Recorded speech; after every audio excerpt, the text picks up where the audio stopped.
Judge storms out of court after Blake Lively allegedly offers him a $2.5 million bribe to rig her defamation trial. She then unleashes fake subpoenas and HR complaints to silence content creators.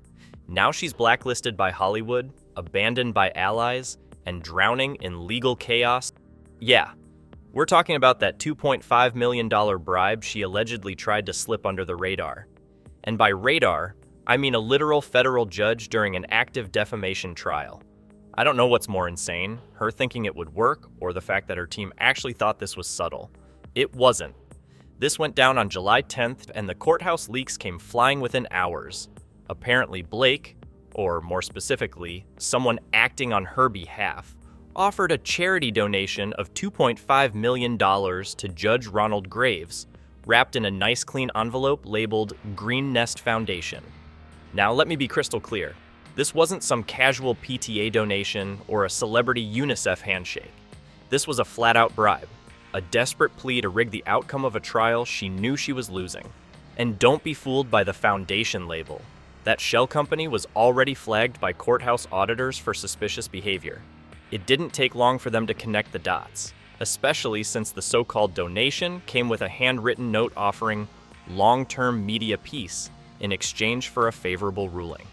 Can you even imagine the level of ego it takes to think you can buy a federal judge with a foundation check and a post-it? Judge Graves. This man is known for being absolutely ruthless with courtroom ethics. The moment he saw the envelope, he didn't flinch. He didn't even finish the session. He reportedly handed the note straight to the bailiff, stood up, and walked out mid-hearing. Just straight up walked out, no dramatic speech, no Hollywood monologue, just a gavel slam and a disgusted look. TMZ and Reuters had the story within the hour. The courtroom was shut down for 24 hours due to a judicial conflict of interest. Meanwhile, Blake's entire legal team, silent, not a word, like crickets in a cemetery. So why did she panic this hard? What pushed her to do something this colossally stupid? Easy. Her case was falling apart in real time.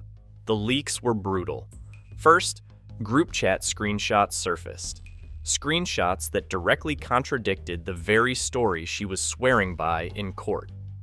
We're talking timestamps, context, receipts, clear as daylight. Her narrative, torn apart by her own digital trail. And then came the bombshell from her former assistant, who signed a sworn declaration just 2 days earlier. That assistant flat out said Blake knew the press plan was completely fake, and still approved it. Basically admitting that this whole "I'm the victim" storyline was a PR fairy tale built on lies. And guess what? The jury was catching on. Internal courtroom polling revealed that 60% of surveyed attendees, that's more than half, believed Justin Baldoni was telling the truth. Imagine being Blake, watching the numbers tilt in real time, and realizing you're not just losing the case, you're losing the crowd. The judge wasn't the only one she couldn't charm. But wait, it gets worse. One of her top PR firms walked off the job. Done, gone. They cited unethical directives discovered in email threads, like, imagine being so shady that even your spin doctors say, you know what, we're out. They dropped her cold and didn't even wait for the press cycle to clean it up. On top of that, Blake's social credibility crashed 18% in just 2 days. The same tools the industry uses to decide who gets cast and who gets canned. That kind of drop doesn't just mean fans are walking away, it means brands, streamers, and studios are watching from a distance, deciding if you're worth the risk. She's not. Now, let's talk about the courtroom explosion itself, because it was theatrical in all the wrong ways. Eyewitnesses in courtroom 3A saw Judge Graves slam his gavel so hard it echoed across the gallery. The moment he read the note, he demanded a recess. And not a, let me think about it recess. He basically nuked the session on the spot. The transcripts confirm he said, and I quote, "I will not tolerate what appears to be a gross breach of ethical boundaries." That's judge speak for get this bribe out of my face. And here's where it gets viral. Security footage, yes, the kind from a dusty hallway camera, caught the judge storming out of the chamber, surrounded by two guards, visibly pissed. That clip hit Twitter and went nuclear. People weren't just reacting, they were dissecting every frame. The judge didn't just leave, he looked like he was about to press charges himself. Meanwhile, behind the scenes, one of the legal clerks spilled that Blake's team tried to backpedal minutes before the walkout. They allegedly scrambled to clarify the gesture, trying to pretend the bribe was just a misinterpreted donation. Yeah, right. The Judicial Ethics Board wasn't buying it. They opened a formal inquiry within 2 hours. This wasn't a misunderstanding. It was a full-blown attempt to interfere with federal proceedings. Now here's where things start to smell even worse. That shady $2.5 million donation? It was wired through the Green Nest Foundation, a so-called charity that's allegedly linked to Blake's family trust in Connecticut. Real original. Nothing screams innocence like funneling money through a foundation that the IRS had already flagged earlier this year for unusual charitable activity. The kind of activity that usually leads to handcuffs, not headlines. And if you're wondering how this envelope even made it into the judge's hands, here's the kicker. A 24-year-old intern, yes, an intern, from Blake's legal team walked right into the courthouse and handed it to the judge's clerk at 8:53 a.m. on July 9th. It's all on camera, hallway D17. That clip alone has racked up 7.2 million views on Twitter and counting. And the internet did what it does best. Zoomed in, enhanced, and identified the intern as someone codenamed SJ. Who is SJ exactly? No one knows, because she's now missing from her law firm and currently under federal questioning. How convenient, right? The second the scandal goes public, the intern disappears into a federal conference room. You'd think Blake was running a political campaign, not a legal defense. Blake's case was collapsing. She panicked and decided her best move was to bribe a judge using a fake charity, delivered by a low-level intern, followed by a note asking for media peace. Like this was some kind of Hollywood trade deal. She underestimated the judge, underestimated the internet, and most of all, overestimated her own damn cleverness. The result? A courtroom walkout, a pause trial, a viral scandal, and a public image that's now circling the drain. So after Blake Lively's bribery stunt detonated in front of the entire legal system like a bad episode of Suits, the consequences came down faster than she could say media peace. The first bomb? The presiding judge officially recused himself. That's right. Judge Graves, the same guy she tried to buy with that little post-it and foundation check combo, filed a motion to step away from the case entirely. And that one move alone delayed the trial by 6 to 8 weeks.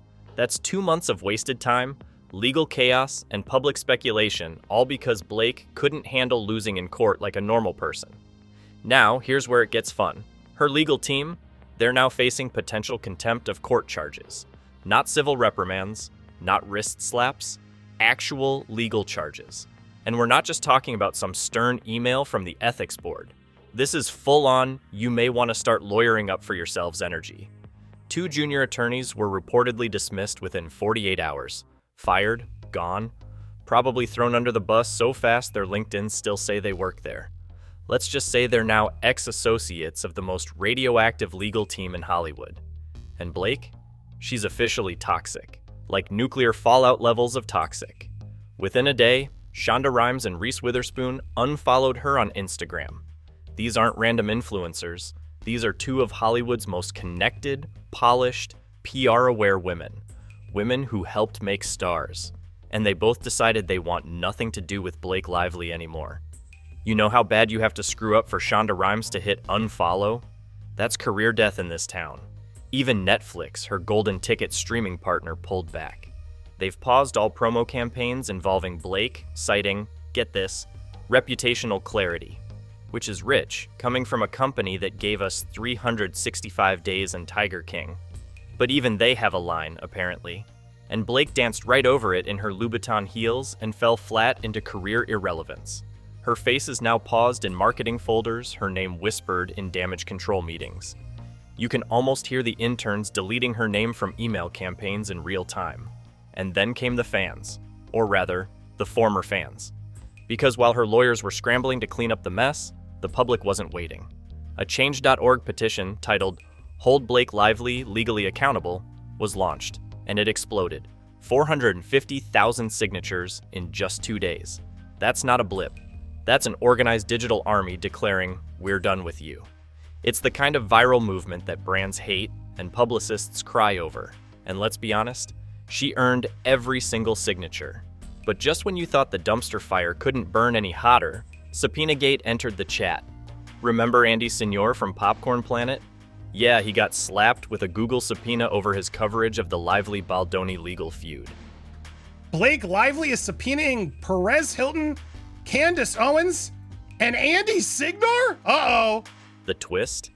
The subpoena was confirmed as real by YouTube, yet denied twice by Blake's law firm.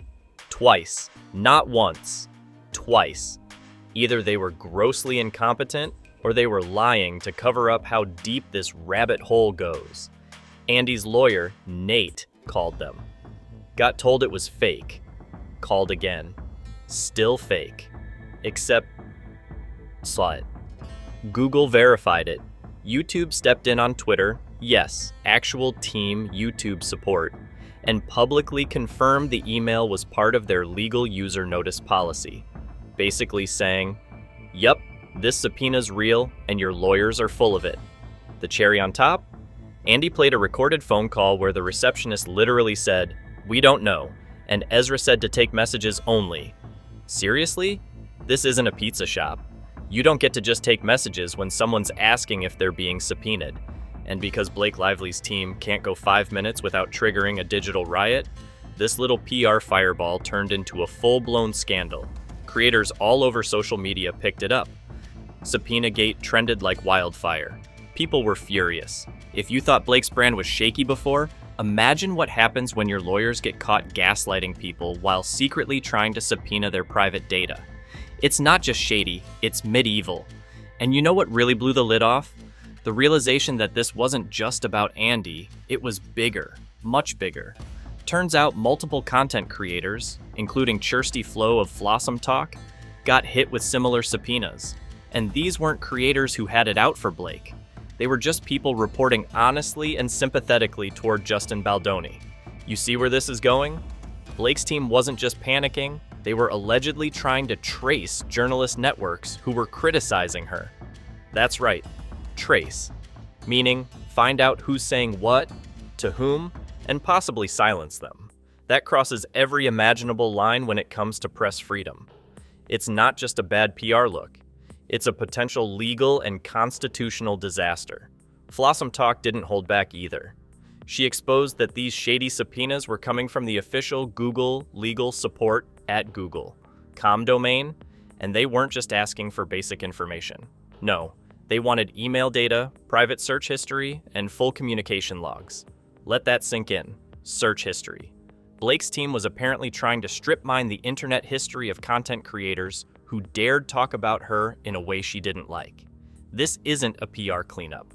This is intimidation, digital surveillance, censorship by subpoena. And here's the kicker. This wasn't even the first time something like this happened. Nope. Back in March 2025, the same camp was linked to a wave of fake HR complaints tied to the Vanzin case. Content creators, especially those who supported Baldoni, got hit with random, vague complaints from a so-called Dr. Leslie Dobson, a name that, shocker, turned out to be connected to misinformation campaigns and conspiracy nonsense on Instagram. You can't even make this up anymore. It's like Blake Lively is running her legal ops out of a Bond villain's basement. So when you step back and look at this whole timeline, it reeks of something way darker than just celebrity panic. This is looking more and more like a coordinated pressure map, an effort to track, discredit, and potentially silence anyone aligned with Baldoni before this trial can even reach a verdict. And who benefits the most from shutting those voices down? Yeah, the same person who tried to buy a judge with $2.5 million and a handwritten bribe. If you thought subpoenas were the low point of this circus, think again. Because Blake Lively's camp apparently ran out of legitimate tactics and dove headfirst into fake HR complaints. Yeah, we're doing this now. Welcome to the era where celebrity legal strategy looks more like middle school revenge than actual litigation. And at the center of this nonsense, a mystery woman named Dr. Leslie Dobson, who popped up out of nowhere pretending to be some kind of expert, but in reality was busy pushing misinformation about mental health and calling it science. According to multiple creators, these HR complaints came completely out of the blue. One of the most talked about cases involved Kirsty Flo, a journalist who's been consistently covering this Blake Justin saga with actual integrity. What was her crime, exactly? According to Dobson's fake document, Kirsty Flo allegedly touched Blake Lively's stomach during a press interaction. That's right, a stomach touch, in public, at a media event, with cameras everywhere. And somehow, that's the hill Blake's camp chose to die on. But it wasn't just one complaint.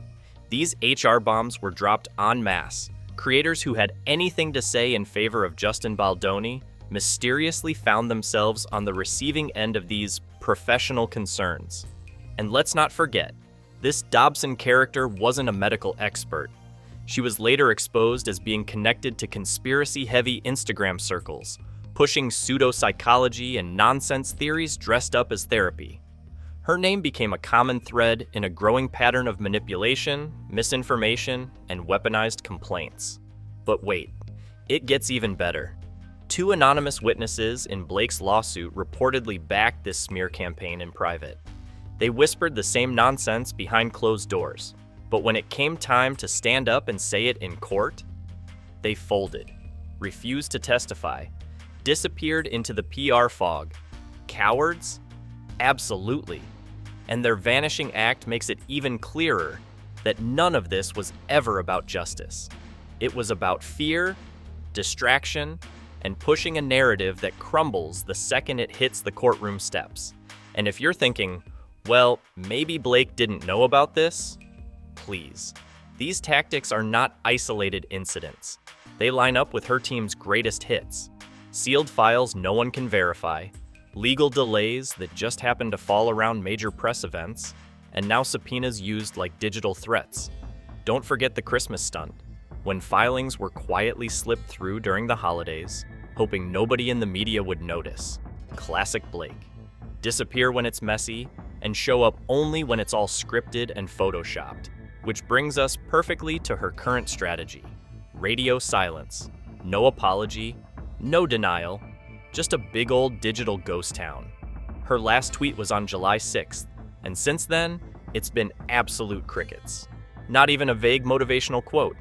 You'd think someone accused of bribing a judge, manipulating subpoenas, and organizing a coordinated smear campaign might want to clear the air, right?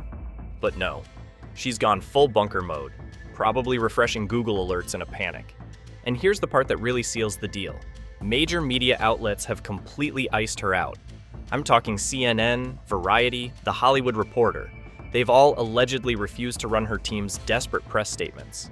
Why? Because there's an ongoing judicial inquiry. No one wants to touch this train wreck until the legal dust settles. Even her most polished PR spin isn't cutting it anymore. These outlets aren't stupid. They've seen this playbook before, and they know exactly how it ends. Her allies, nowhere to be seen. Taylor Swift? Silent. Gigi Hadid? Nothing. Even Ryan Reynolds, her own husband, the guy who usually can't go 5 minutes without a viral tweet, hasn't said a word. When even Deadpool can't save you, it's over. These aren't just celebrities, they're brand machines. And right now, Blake Lively is brand poison. Nobody's risking their name to defend someone who thought bribing a federal judge was a strategic career move. And just when you think you've reached peak absurdity, we learn from insider leaks that Blake allegedly has a crisis response script on standby. That's right, an actual playbook for when her scandals go public. According to former assistants, this same script was pulled out during the It Ends With Us backlash, when her casting triggered major outrage. Apparently, she keeps a recycled list of calm statements, victim-centered pivots, and reputation-saving phrases ready to go. At this point, someone should leak that script. It's probably the only honest thing left in her entire PR closet. Even PR insiders are warning that this could be the end of the line, like actual career-ending territory. One rep anonymously said Blake could face lifetime industry damage if this judicial bribery story escalates to the federal level. And guess what? It already has. We're not just talking image issues anymore. We're talking real investigations, real subpoenas, and potentially real jail time. Because bribing a judge isn't a PR oopsie, it's a felony. And no amount of curated Instagram stories can distract from that. Meanwhile, on the other side of the battlefield, creators like Andy Signor and Kirsty Flo aren't backing down. In fact, they're teaming up. Yeah, actual unity among creators. Imagine that. They're comparing notes, sharing call recordings, uploading evidence, and publicly demanding protections from these ridiculous intimidation tactics. What started as a few subpoena denials has turned into a full-on digital rebellion, and it's not slowing down. Judge Graves' dramatic walkout? That wasn't the end. It might be the start of something bigger. His exit now opens the door for a deeper look into what Blake and her team have been doing behind the scenes. Subpoena-gate, fake HR complaints, sealed files, the Christmas filings. It's all on the table now. The next judge on the case won't be walking into a courtroom. They'll be walking into a battlefield, armed with a pile of press clippings, digital evidence, and a waiting crowd. And let's not kid ourselves. This isn't just a PR disaster. It's not even a bad look. It's a meltdown. A full-blown, high-profile, career-level collapse wrapped in arrogance and sealed with a bow of denial. We're watching Blake Lively, one of the most image-obsessed stars in Hollywood, unravel in real time. And the internet isn't buying the performance. They're tearing down the curtain and exposing the mess underneath. Let's be honest. Blake thought she could manipulate this like she does everything else. Throw a smile here. Drop a statement there. Maybe even pose with a charity to smooth it over, but you can't charm your way out of a scandal this deep. Not when creators have proof, when media outlets are backing away, and when the legal system is paying attention.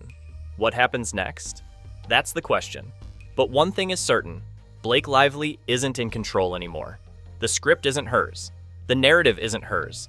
And no crisis response memo is going to save her from the storm she created with her own glitter-covered hands. Blake's downfall is far from over. Hit subscribe and stay tuned as this scandal spirals even deeper.